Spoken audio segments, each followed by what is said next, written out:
দেশে জ্বালানির তীব্র সংকটের মধ্যে ইলেকট্রিক যানবাহনের ব্যবহার বাড়ছে। এমন প্রেক্ষাপটে অনুষ্ঠিত হয়েছে ১৯তম Dhaka auto series of exhibition. রাজধানীর আইসিসিবিতে আয়োজিত ৩ দিনব্যাপী এই মেলায় ইলুপ সর্বাধুনিক ইলেকট্রিক বাইক ও প্রযুক্তির প্রদর্শন করে। এ সময় পরিবেশ বান্ধব ও সম্পূর্ণ বাংলাদেশে তৈরি সাশ্রয়ী যাতায়াতের সমাধান হিসেবে নিজেদের পণ্য তুলে ধরে প্রতিষ্ঠানটি। জানানো হয়, জ্বালানির বিকল্প হিসেবে ইলেকট্রিক যানবাহনের চাহিদা দ্রুত বাড়ছে, আর সেই চাহিদা পূরণের নতুন প্রযুক্তি নিয়ে কাজ করছে প্রতিষ্ঠানটি।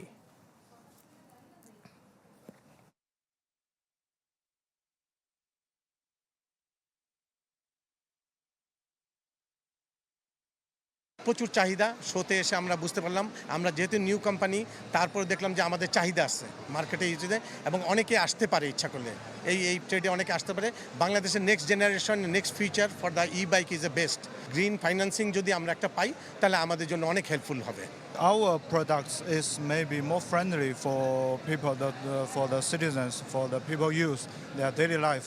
They can charging it very easily in daily use, family use, and also it's very friendly to our environment.